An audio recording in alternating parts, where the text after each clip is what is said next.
So whether you're seeing this before or after the full moon that's happening on November 15th, I want to talk about some astrological coincidences that are happening with this full moon in Taurus, November 15th, that line up indirectly, but still line up with our eclipse that's in Aries happening in March of 2025, okay? Stay with me, it gets pretty good. So this full moon that we're having in Taurus right now, it's pretty much conjunct with Uranus.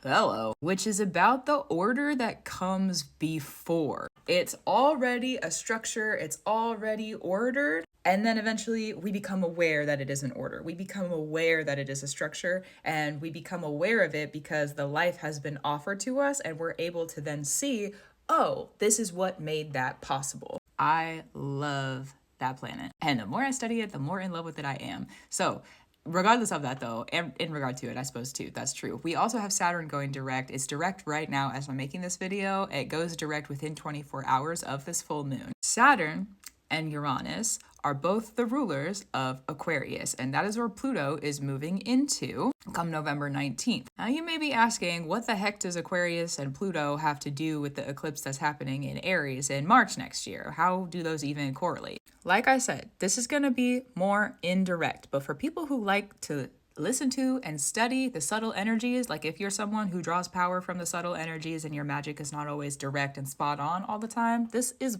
for you. This one's for you. That eclipse in Aries, it's a new moon solar eclipse. It's happening on March 29th, all right? March 30th, Neptune enters Aries with a conjunction of Mercury retrograde.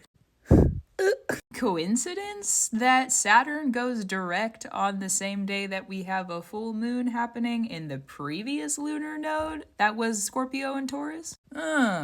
Okay, interesting. If you're someone who works with moon magic specifically and eclipse magic also, the information that comes to you on this full moon in Taurus is going to write it down somehow. Record yourself, make a voice note, make a video, put it in your notes app. I don't care how you do it, okay? But write it down.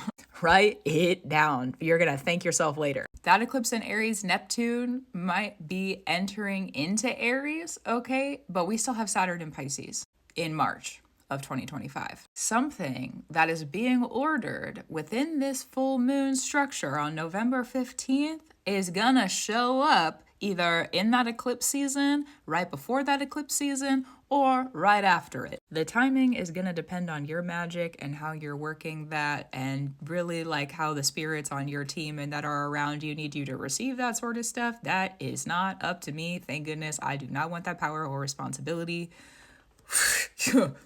Yeah, I feel like I caught a lucky break with that one. That's true.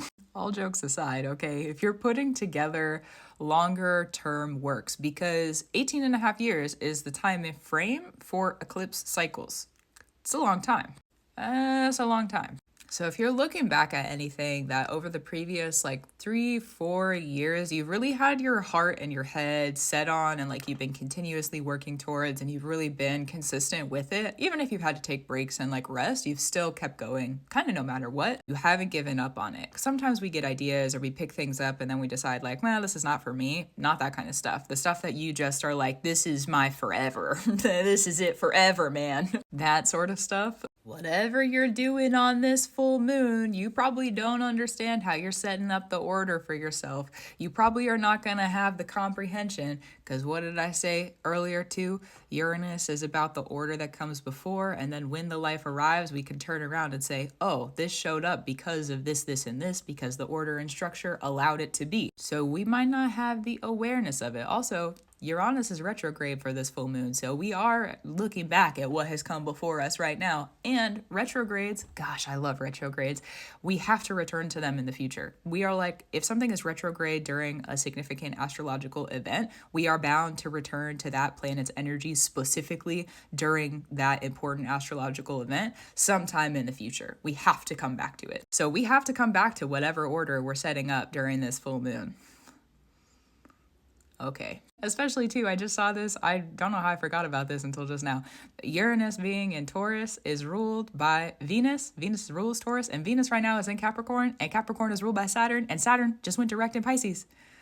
Pay attention to what you're doing today, tomorrow, and probably the day after, like until like the 18th ish. That's true. Gratitude, reverence, and love to you. Keep it up. Keep doing what you need to do. And gratitude, reverence, and love to the indigenous spirits of this land where I sit, talk, walk, and stand, and to the land where you are on. That's true. And where you sit, talk, walk, and stand too. Also true. And keep doing what you need to do. And pay attention to the order that you create for you. Write it down. Make a note, because that's a lot of time to pass, okay? How many months is that? That's 4 months of time until we get to those eclipses in March. I don't know about you, but I know about me. I'm a forgetful little butterfly sometimes. So write it down. I really just called myself a forgetful little... Yeah, I did. Okay. But honestly, yes, I am sometimes. Let me stop goofing. I'll talk to you later. Bye.